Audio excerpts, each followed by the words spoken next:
Man, you're in luck tonight. I just purchased some K2 Trio Light 100 millimeters. These were on sale on Black Friday for about $147. The wheels are actually a lot bigger than what I'm normally used to.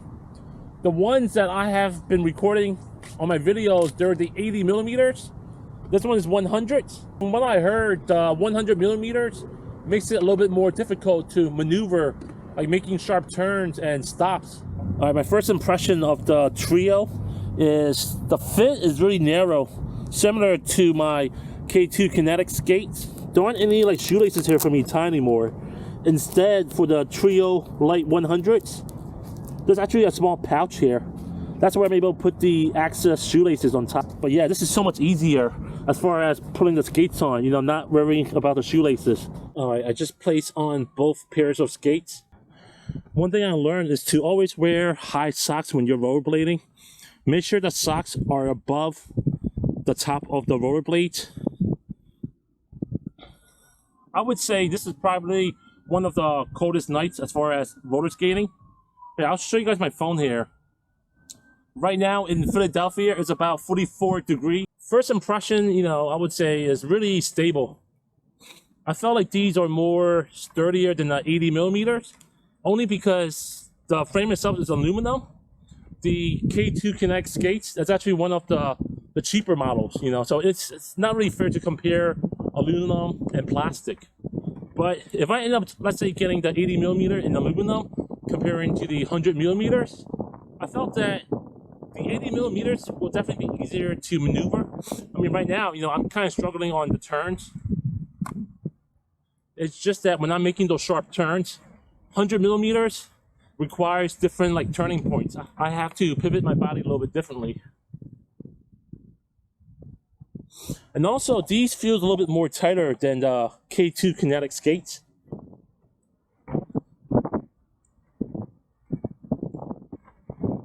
This is a brand new parking lot I've never been to before. I came across this place by accident. I'm assuming at nighttime, you know, the business are closed, and so there's not many cars here. But I'm sure, you know, sometime they might have trucks come here at nighttime to stock up on like their inventories. So this area is not as smooth as the other like darker asphalt area where I was at earlier. I felt like skating on the 100s is still a lot smoother than going on the 80s. Like right here, if I skated with my 80 millimeters, I would probably have fell down by now. Look how many cracks there are. And the surface here is not really smooth at all. So that's one of the bigger differences I noticed is 100 millimeters offer a much smoother ride over cracks, you know, any uneven surfaces compared to the 80s.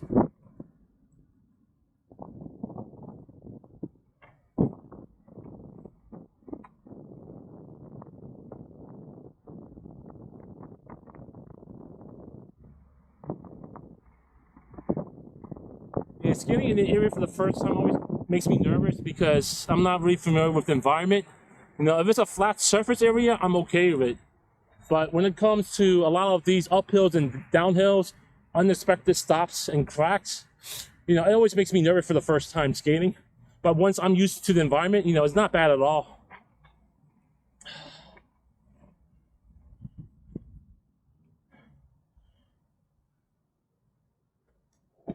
Oh, Bun is sitting inside the car waiting for me. Big Mama, or actually Handicap Mama, and not Dolly, they're at home watching TV again. It's also one of the rare nights where I came out after work hours and record myself.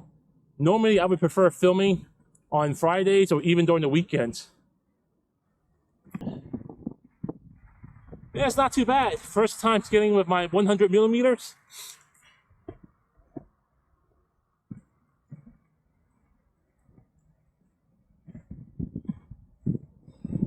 Now, I have tried these skates on when I was at home the other day, you know, but it was kind of hard for me to gauge whether or not I was able to skate, you know, because skating at home is so much easier. When you're out skating, there's a lot more unknown variables. Yeah, so far, I'm liking these 100 millimeters. K2 Trio, the 2024 model. Excellent. I would highly recommend this to anyone who wants to get into rollerblading.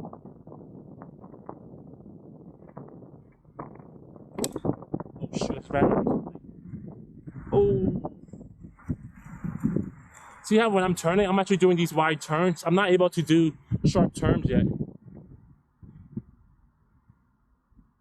Okay, I ran over a piece of cardboard or something. I heard something over here. I'm not sure what I ran over. Whatever I ran over, the 100 millimeters, handled it smoothly. Yeah, watch me try to do a turn. Yeah, it's not really a sharp turn.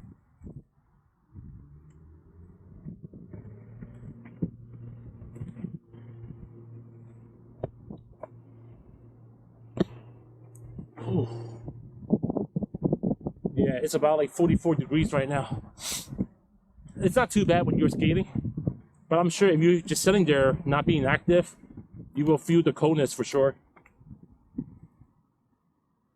Yeah.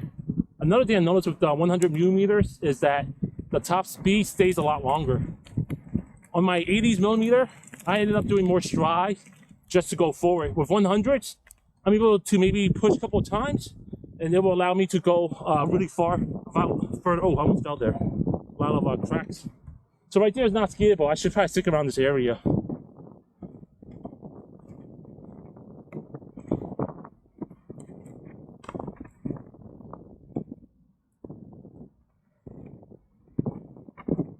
Yeah, it looks like this later area is not as smooth compared to the dark colored asphalt. Maybe I'll stick around this area here. Yeah, I think this is the smoothest, one of the smoothest outdoor parking lots. Okay, the wind's picking up, which is good. You know, it kind of, the wind will cool me down a little bit, so I don't think I'll be sweating tonight. That's one of the good things about skating during the wintertime. I mean, honestly, after skating for about 5 minutes, I don't think skating on the 100 millimeters is any harder than the 80 millimeters, because even when I'm standing up, I felt like I'm still applying the same pressure as far as balancing my body. The biggest difference is really just the turn. You know, it's just a little bit harder to make sharp turns and sudden stops.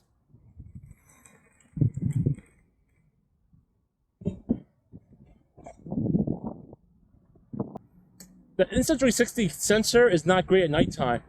And so whenever I'm skating around nighttime, it's really hard to capture good content. I feel like if I am going to record at nighttime, it must be in an area where it's well lit, like right here, for example. Another thing I noticed is skating on the 100 millimeters, it takes a little bit more effort to get myself going. So the acceleration is not as good as the 80 millimeters, but as far as the top speed, oh man, it's excellent. Once I'm moving at a certain miles per hour, I feel like the wheels will continue to spin, whereas the 80 millimeters will suddenly stop, and it forces me to like do more strides.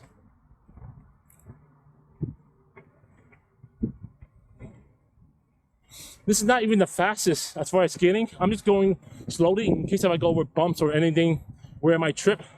And I also don't want to damage my Insta360 camera. I just purchased this maybe 2 months ago.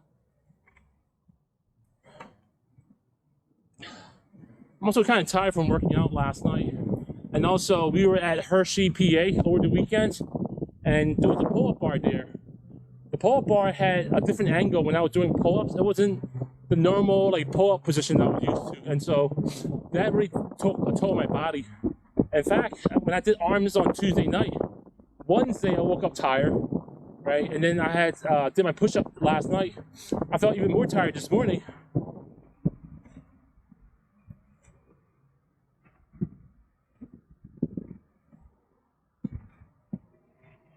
All right, let me see if I'm able to stop near my car.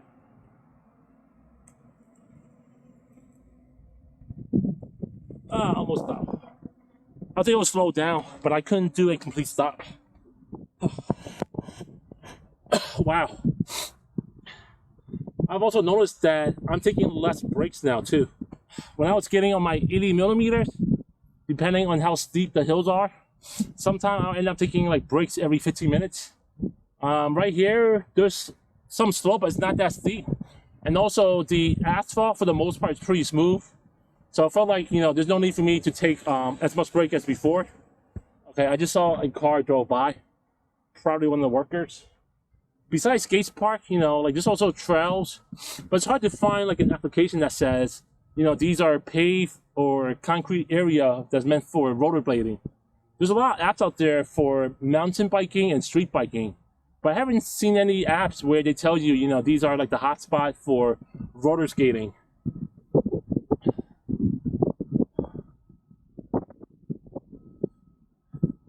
Alright guys, I'll post back another video next time, but so far, you know, just to keep it short, I love these K2 Trios 100mm. Compared to the 80mm, you know, there are some pros and cons. Overall, I would say there's more pros than cons. You know, the smooth ride, the top speed is longer. The acceleration takes longer to do. Sharp turns are harder.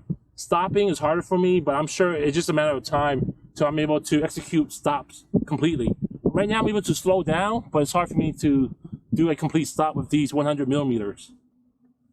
And also, the bearings is actually ILQ7, which are different from the K2 Kinetic skates. The K2 Kinetic skates, I actually upgraded them to IVAX 9 recently, and those wheels spin super fast. The wheels on the ILQ7 spins great, but it's not as fast compared to the K2 Kinetic skates that I was showing off the past couple of weeks. See, the wheel's still spinning, but it's not like 20 seconds, it's more like 10 to 15 seconds. Now, of course, there's always an option. If I feel like the wheels are not spinning as fast, I'm able to upgrade the bearings and make it go faster. Once I'm more comfortable skating on these K2 Trio 100s, I'll probably upgrade the bearings eventually. In fact, I was planning to get the K2 Vo 2, the 90mm, just to see how those plays out. But so far, yeah, I love 80s. I also love 100s. You know, I'll probably use 80mm more for fitness skating or to like get a better cardio workout. I'll use the 100mm for some cardio, but it's more for like touring. Maybe if I'm going to a different city or a different parking lot while I'm filming, I feel more comfortable with bigger wheels because it allows me to skate over more areas where the 80mm couldn't really handle that smoothly, like cracks, uneven surfaces. The one thing I already know for a fact is going uphill is going to be really challenging. To be honest, I can barely skate uphill on my 80mm, let alone on the 100mm. I'm not sure if I can even do that. So flat surface and slight uphill and downhills, I'm okay with the 100s. But I guess only time will tell, you know, once I challenge myself in some trail areas. That's all I had. I'll talk to you guys later.